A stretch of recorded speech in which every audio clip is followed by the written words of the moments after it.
자, 지금까지 이용 의원님을 반하게 한 문화와 그리고 대중들에게 소개하고 싶은 그런 문화, 특히 K스포츠와 관련해서 깊은 이야기들을 나눠봤는데요. 이제는 조금 한 걸음 더 나가서 이용 의원님이 세상을 바꾸는데 앞장서고 계신 만큼 현재 위치에서 어떻게 하면 더 다양한 문화를 알릴 수 있을지, 또 대중에게 다가서게 될 수 있을지 이런 고민들에 대해서 한번 얘기를 나눠보도록 하겠습니다. 의원님께서는 이제 정치인으로서 또 K스포츠의 발전을 위해서 많은 노력을 하고 계신데 의원님에게는 정치와 스포츠 어떤 의미를 갖고 있나요?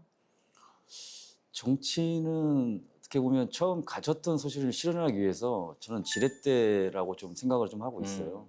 정치 마찬가지로 국민들의 삶이 좀 더 나아지는 모습들, 그다음에 질적으로 향상시키는 모습들 그런 것들을 저는 하나의 좀 관점을 좀 보고 있고 네. 스포츠 역시 마찬가지인 것 같아요.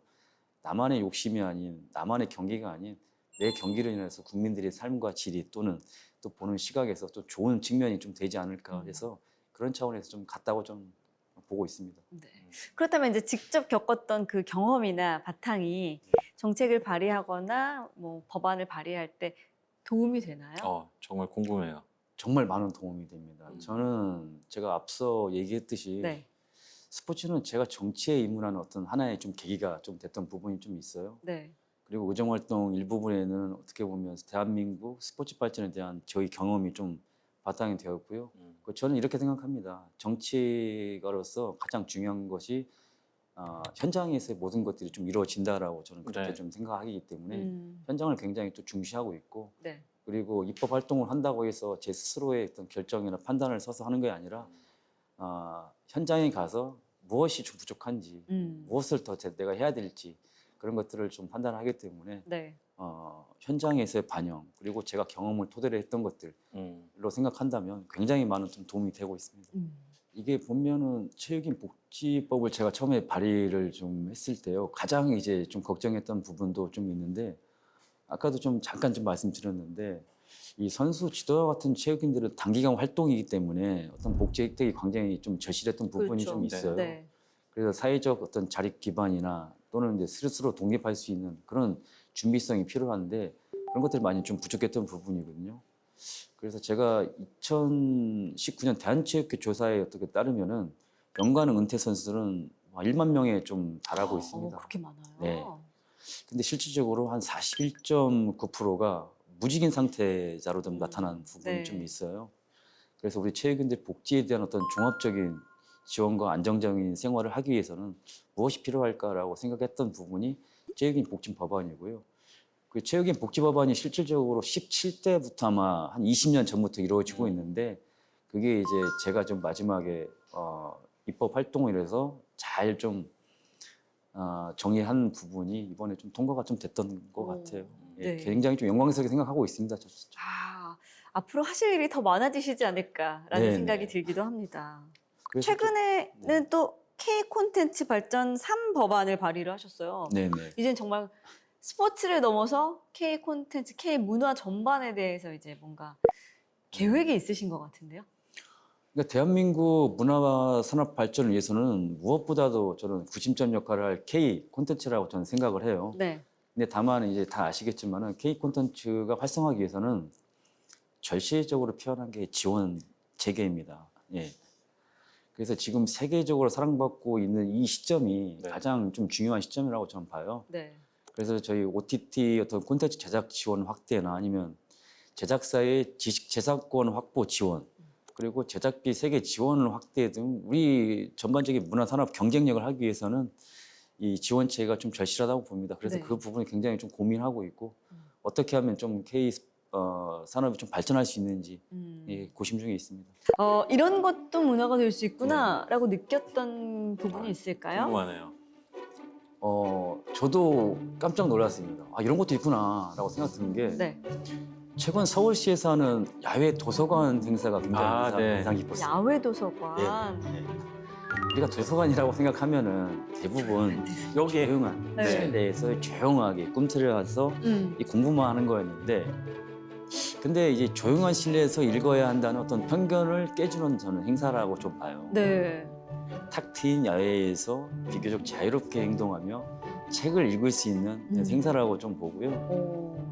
근데 보다 많은 이제 국민들이 이제 활용할 수 있는 긍정적인 공간으로 좀 거듭할 수 있다는 것이 굉장히 저는 획기적이고 참신한 아이디어라고 저는 판단이 됩니다. 네. 그러면 이제 국회의원으로서 네. 꼭 하나의 콘텐츠를 대중들에게 소개하자면 어떤 콘텐츠를 소개해주고 싶으세요? 사심을 넣어주세요. 저는 이제 작년부터 이 개방을 시작한 어떤 청와대 관람이라고 아, 생각을 네. 해요. 예.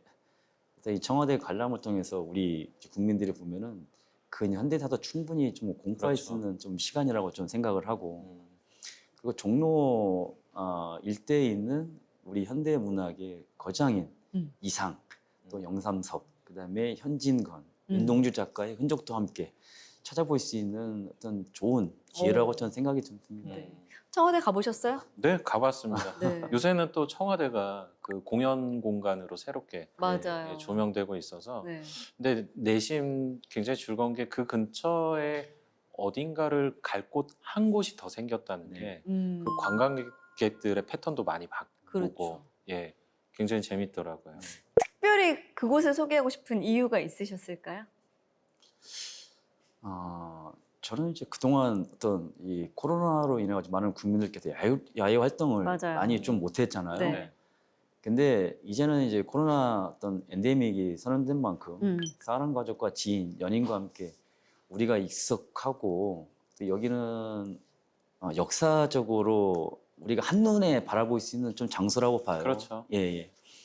우리가 보면 역사를 항상 공부하고 인식을 한다면은 우리가 도서관하고 이 서적을 보면서 역사를 공부했는데 그곳은 우리가 경험을 통해서 역사를 한눈에 바라볼 수 있는 곳이기 때문에 네. 제가 그만큼 이런 얘기를 하고 싶습니다. 그리고 요즘 날씨에 가면 조금 더울 수는 있지만 네. 와 정말 그 녹지 공간이 어마어마하잖아요. 저도 뭐 관람도 해보고 그곳에서 촬영도 해봤는데 네.